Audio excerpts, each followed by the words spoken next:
program is brought to you by Newsworks in cooperation with the City of Eau Claire. This program is simulcast on WRFP-LP 101.9 FM. Hello and welcome to Meet the Candidates. In this series, Newsworks, an imprint of Valley MediaWorks, introduces you to candidates running for state and local level election. The next election on April 2nd will include Eau Claire City Council, Eau Claire City Council President, and Eau Claire School Board. I'm Heather Rigby, and I'm joined right now by Don Motzing. Thanks for being here today. And thank you for inviting me. Yeah. Why don't we start off by letting folks know what you're running for? Running for Eau Claire City Council at-large candidate. And what does at-large mean? It means that you are represented, or rather voted on, by all voting citizens of Eau Claire and represent the entire city, not just the automatic districts. There are 5 automatic districts, and they have a representative each, and then the at-large represents the whole city. Okay. And what's inspiring you to run for City Council? Well, in a nutshell, I have for years not paid that much attention, to City Council because of the fact that it seemed to be running pretty smoothly and pretty easily. Yeah, taxes were going up, but they seemed to be within reason. Decisions that were being made seemed to be, within reason. I didn't agree with all of them, but they just seemed to be, okay, well, that's kind of what the city, wants and wants to do through their elected representatives. But over the last year or so, that seems to have changed. And a lot of people that invited me, or in fact encouraged me, recruited me to run, said, Don, this is getting out of hand. There's a lot of decisions that are being made that are very agenda-driven. Seems like special interest groups are being primarily listened to, and the citizens are not. And so as a result, if something doesn't change, if we don't have some other representatives on council to kind of balance it out, then we're just going to keep on having the unbalanced decisions and spending priorities and appropriations that will continue. Since I raised my family here, and I've been here for 30 years, and I just retired a year ago, I thought, well, okay, let's do this, and I've been inspired by the people who very enthusiastically signed my nomination papers, people who, quite frankly, I was surprised signed up. I'm inspired by how much work my wife has put into this, even though this kind of thing is not her thing, but she just has embraced it like crazy, so to speak. In my fundraising, I am just overwhelmed by the amount of people who have contributed, with their treasure as well as their time.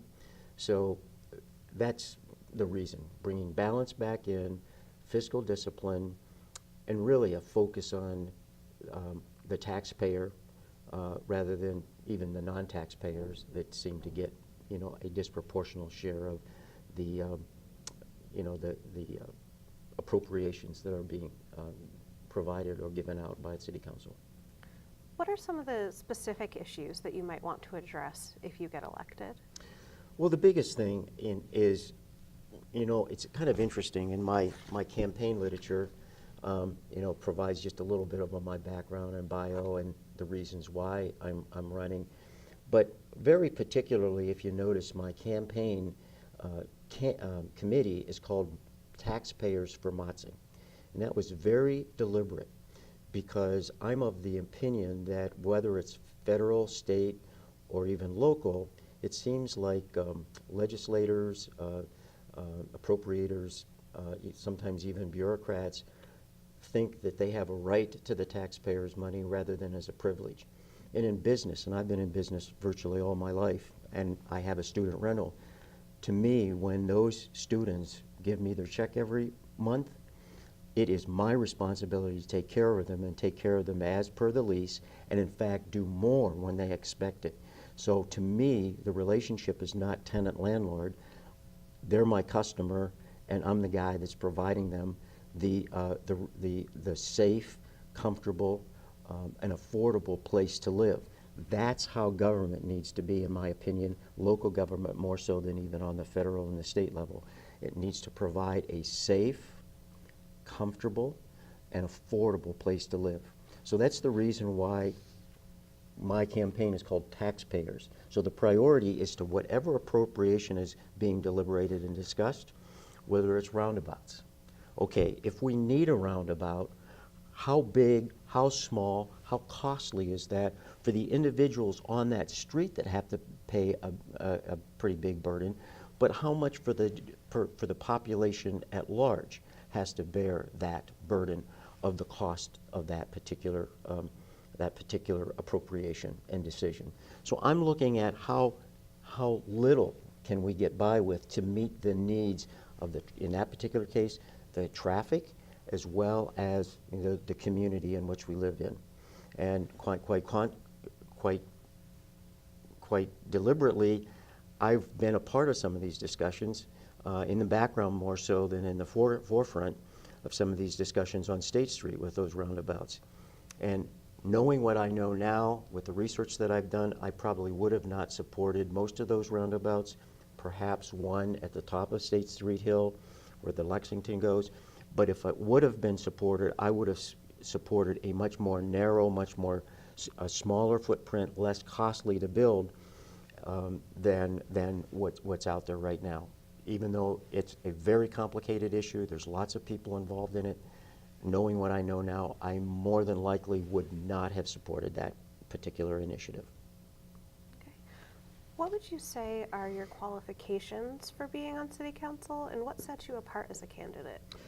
Well, I guess the only qualification is that I'm a kind of a seasoned guy. I'm 66 years old. I've worked for 45 years, all my life. Well, not all my life, but 45 years of my life. Been a taxpayer all my life. 30 years ago, we moved here, moved to our home in the 3rd Ward on Gilbert, Graham, and Jefferson streets. We raised our 2 sons there. I have that student rental that allows me to practice my entrepreneurial skills, so to speak. So the lifetime of experience working in business, realizing that, for instance, business and the wealth that's created by business, whether it's small or large business, is the wealth that provides not only for families to live and sustain themselves, but also the tax base through employee wages, through employees paying their property taxes, and through those businesses paying their taxes, allows for government to do their essential work. So I understand, not as so much a business owner employing people, but I am very, very keenly aware of what it takes and the sacrifice and the difficulty it takes to grow a business and be healthy and sustain itself. So I think my sensitivity, listening to people, and the principle, again, going back to the taxpayer, how is this going to impact the taxpayer, period. Okay. Is there anything else that you would like the viewers to know before they head into the voting booth on April 2nd? Good question. A mailing is going to go out next week to thousands of people in Eau Claire who have voted in the spring primary in the last several years. And in it, I make a pledge. I am promoting the self that I am their common sense candidate, because common sense has to weave in every decision, whether we're parents, whether we're homeowners, whether we work, common sense should prevail. But within the context, I'm pledging 4 major promises that will guide my decision making while on council. First is to be an advocate for the taxpayer, which I've kind of emphasized here today. Second is to be a champion for limited government spending so that we don't go nuts, on our budgets. Third, an absolute focus on local versus federal and state issues that has prevailed in many of the discussions and much of the legislation locally. And finally, a priority on core city services, such as those that protect us, that taxpayers pay for and expect, police and fire, as well as the streets, sanitation. Those have got to be the absolute drop-dead priorities in legislating, in budgeting things that actually people pay for. The other things, if there's money left over, and there should be if we're doing a good job of prioritizing, then we can take care of the things that non-taxpayers receive from the city. So those 4 pledges, those 4 promises, I'm going to make. I may not be able to implement them all, but that I'm promising to allow those to provide, to make sure that those are the principles with which I will make decisions. I already gave you an example with a roundabout. I could give you other examples, but you don't have all day. Well, Don, thank you for being here and good luck in the Thank you. election. Thank you. And thank you to our viewers at home. This program and programs like it are made possible through your support. If you'd like to know how you can be involved, please visit our website, www.valleymediaworks.org.